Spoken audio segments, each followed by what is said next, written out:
এখন কিন্তু সরকারি প্রকল্পের টাকা পেতে গেলে আপনাদের অ্যাকাউন্ট নাম্বারটি ডিবিটি লিঙ্ক করে থাকতে হবে। সেটা হতে পারে আপনাদের বাংলা যুবসাথী কিংবা লক্ষ্মীর ভাণ্ডার কিংবা ভূমিহীন অথবা কৃষক বন্ধু কিংবা পিএম কিষাণ ইত্যাদি সরকারি প্রকল্পের টাকা কিন্তু এখন ডিবিটির মাধ্যমে পাঠানো হয়, ডাইরেক্ট বেনিফিট ট্রান্সফার। তো আপনি কীভাবে ডিবিটি লিঙ্ক করবেন আপনাদের অ্যাকাউন্ট নাম্বারে এবং কীভাবে চেক করবেন কোন অ্যাকাউন্ট নাম্বার ডিবিটি লিঙ্ক রয়েছে, চলুন দেখে নিচ্ছি স্টেপ বাই স্টেপ। আর আপনি যদি এখনও পর্যন্ত ভিডিওতে লাইক না করে দেখেন অবশ্যই লাইক করে দিন। আর আপনি যদি এখন পর্যন্ত চ্যানেল সাবস্ক্রাইব না করে দেখেন অবশ্যই সাবস্ক্রাইব করে পাশে বেল ক্লিক করে নোটিফিকেশন সরকার রাখুন পরবর্তী ভিডিও সরকার পাওয়ার জন্য। আর আপনি যদি ভিডিওটি আমাদের ফেসবুক পেজ এমডি 360 এখানে দেখে দেখেন অবশ্যই ফেসবুক পেজটি ফলো করুন আর অবশ্যই ভিডিওটি প্রত্যেকে শেয়ার করে জানিয়ে দিন। তার জন্য আপনি আপনার মোবাইল ফোন অথবা কম্পিউটার অথবা ল্যাপটপ তার গুগলে আসুন। তো গুগলে এসে আপনি সার্চ করুন এমডি 360 নিউজ লিখে। তো আপনি যখনই গুগলে সার্চ করবেন এমডি 360 নিউজ লিখে প্রথমে পেয়ে যাবেন md360news.com। এখানে আপনি ক্লিক করুন, ওয়েবসাইটে চলে আসবে। এই যে উপরে আপনি দেখতে পাচ্ছেন সার্চ বার, এই সার্চে ক্লিক করুন। এরপর এখানে সার্চ করুন ডিবিটি লিখে, ডিবিটি লিখে আপনি সার্চ করুন। দেখতে পাচ্ছেন প্রথমে সার্চারে চলে আসবে এই যে ডিবিটি লিঙ্ক কীভাবে করবেন, স্টার্টার চেক কীভাবে করবেন, এখানে আপনি ক্লিক করুন। এরপর এখান থেকে আপনার বিষয়ে জানতে পারবেন, ভালোভাবে আপনি পড়ে নেবেন। তারপর নিচে আপনি চলে আসুন। এখানে কিন্তু আপনি স্টার্টার চেক করে যে লিঙ্কটি সেটি পেয়ে যাচ্ছেন। এখানে ক্লিক করে আপনি আপনার আধার কার্ড নাম্বার বসিয়ে স্টার্টার চেক করতে পারবেন।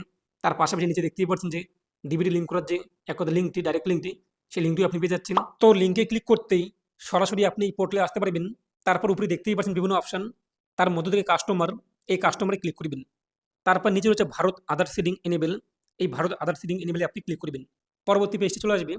তারপর বাদিকে আপনি দেখতেই পাচ্ছেন যে আধার ম্যাপ স্ট্যাটাস, এই আধার ম্যাপ স্ট্যাটাসে আপনি ক্লিক করে প্রথমত চেক করবেন যে আপনাদের কোন ব্যাংকে ডিবিটি লিঙ্ক রয়েছে এবং সেটি আপনি চান যে পরিবর্তন করতে, তো পরিবর্তন করতে পারবেন, সেটাও আমি আপনাকে জানিয়ে দেবো। এরপর এখানে আপনি আপনার 12 ডিজিট আধার কার্ড নাম্বার বসিয়ে দিন। তারপর নিচে দেখতেই পাচ্ছেন ক্যাপচার কোড যা শো হবে তা আপনি উল্লেখ করে দিন। তারপর চেক স্ট্যাটাস এখানে ক্লিক করুন। আধার কার্ডে যে মোবাইল নাম্বার লিঙ্ক রয়েছে সেই মোবাইল নাম্বারে আপনাদের ওটিপি আসবে। তারপর আপনি ওটিপি এখানে বসিয়ে দিন। এরপর কনফার্ম এখানে ক্লিক করুন।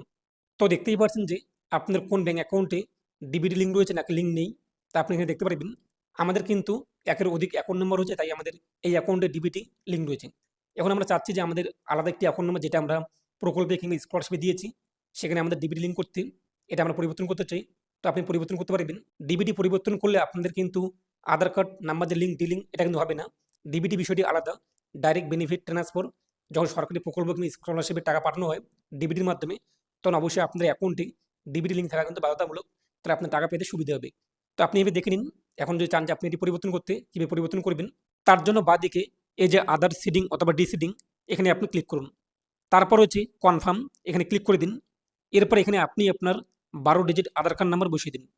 তারপরে যে রিকোয়েস্ট ফর আধার, এখান থেকে আপনি সিডিং এটা সিলেক্ট করুন। যদি আপনি চান যে ডিসিডিং করতে তো ডিসিডিং করতে পারেন। আমরা যেহেতু লিঙ্ক করবো তাই সিডিং আমরা উল্লেখ করে দিলাম। এরপর এখান থেকে আপনি আপনার ব্যাঙ্ক উল্লেখ করে দিন, কোন ব্যাঙ্ক অ্যাকাউন্টে আপনি ডিবিটি লিঙ্ক করতে চান, নতুন কোন ব্যাঙ্ক অ্যাকাউন্টে, সেই ব্যাঙ্কের নাম আপনি এখানে পেয়ে যাবেন, তা উল্লেখ করে দিন। এরপর এখানে দেখতেই পাচ্ছেন 3টি অপশান। ফ্রেশ সিডিং, যদি আপনি নতুন একজন সিডিং করতে চাচ্ছেন ডিবিটি লিঙ্ক, আপনার আগে কোনো ব্যাঙ্কের লিঙ্ক ছিল না ডিবিটি, তো আপনি ফ্রেশ উল্লেখ করে দেবেন। যদি আপনি এমন হয়ে থাকে যে একই ব্যাঙ্ক আপনার আলাদা অ্যাকাউন্টে ডিবিটি লিঙ্ক করতে চান, তাহলে আপনি দ্বিতীয় কার্ডটি সিলেক্ট করবেন, ব্যাঙ্ক একই কিন্তু আলাদা অ্যাকাউন্ট নাম্বার, তাহলে আপনি দ্বিতীয় অপশানে সিলেক্ট করবেন। আর 3 নম্বর অপশানটির মানে কি, যদি আপনাদের এক ব্যাঙ্ক থেকে অন্য ব্যাঙ্কে ডিবিটি লিঙ্ক করতে চান, আগে এয়ারটেল পেমেন্ট ব্যাঙ্ক ছিল এখন আপনি পাঞ্জাব ব্যাঙ্কে করতে চান কিংবা স্টেট ব্যাঙ্কে করতে চান, আগে স্টেট ব্যাঙ্ক ছিল এখন আপনি কানাড়া ব্যাঙ্কে করতে চাচ্ছেন, তাহলে আপনি 3 নম্বর অপশানে চয়েস করবেন। যদি আপনার ব্যাঙ্ক আলাদা হয়ে থাকে তাহলে 3 নম্বর অপশানটি আপনি সিলেক্ট করবেন। তারপর নিচে আপনি আপনার অ্যাকাউন্ট নাম্বার বসিয়ে দেবেন, যে ব্যাঙ্কটি আপনি উল্লেখ করলেন নতুন যে ব্যাঙ্ক যদি আপনি ডিবিটি লিঙ্ক করবেন সেই ব্যাঙ্কের অ্যাকাউন্ট নাম্বার, এরপর সেই অ্যাকাউন্ট নাম্বারটি কনফার্ম করবেন, পুনরায় বসিয়ে দেবেন। তারপর নিচের বক্সে টিকমার্ক করে এই যে ক্যাপচার কোড যা শো হবে আপনাদের সামনে সেই ক্যাপচার কোড বক্সে উল্লেখ করে দিন। তারপর যে সাবমিটে ক্লিক করুন। টার্মস অ্যান্ড কন্ডিশন আমাদের সামনে চলে আসবে, আপনি এগুলো পড়ে নেবেন। তারপর নিচে চলে আসবেন, এই যে অ্যাগ্রি অ্যান্ড কন্টিনিউ, আপনি ক্লিক করবেন। পরবর্তী পেজে আধার কার্ডে যে মোবাইল নাম্বার লিঙ্ক রয়েছে সেই মোবাইল নাম্বারে আপনার ওটিপি আসবে, ওটিপি আপনি এখানে বসিয়ে দিন। তারপর যে কনফার্ম এখানে ক্লিক করুন। তো কনফার্ম করতে আপনার সামনে পরবর্তী পেজটি চলে আসবে, দেখতেই পাচ্ছেন পপ আপ মেসেজ আমাদের সামনে শো হচ্ছে। আগে আমাদের এয়ারটেল পেমেন্ট ব্যাঙ্ক ছিল ডিবিটি লিঙ্ক, এটা আমরা পরিবর্তন করে পাঞ্জাব ন্যাশনাল ব্যাঙ্ক করলাম, এটা শো হচ্ছে। তো আপনি চাইলে আপনাদের যে ব্যাঙ্ক থেকে যে ব্যাঙ্ক করলেন তা এখানে চলে আসবে। তারপরে যে কনফার্মে আপনি ক্লিক করুন। এরপর সাথে সাথে আপনার সামনে সাকসেস লেখা চলে আসবে, অথবা আপনার সামনে লোডিং হতে পারে, দেখতেই পাচ্ছেন এরকম একটু লোডিং। তো আপনি অপেক্ষা করবেন, যখন আপনার সম্পূর্ণ হয়ে যাবে আপনার সাকসেস লেখা চলে আসবে। যদি সাকসেস না আসে কিংবা নো রেসপন্স চলে আসে, টেনশন করবেন না।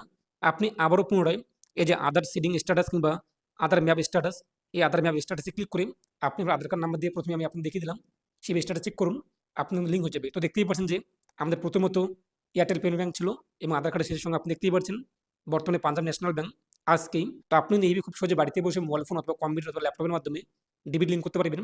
একদা এক ব্যাংক থেকে অন্য ব্যাংকে পরিবর্তন করতে পারেন যদি আপনার ডিবিটি লিঙ্ক করা না থাকে। তো আপনি এভাবে দেখে নিন আপনার কোন ব্যাংকে ডিবিটি লিঙ্ক রয়েছে এবং আপনি এইভাবে আপনার ডিবিটি লিঙ্ক করে নিন। এ নিয়ে আপনার মতামত কমেন্টে পেশ করুন আর অবশ্যই ভিডিওটি প্রত্যেকে শেয়ার করে জানিয়ে দিন।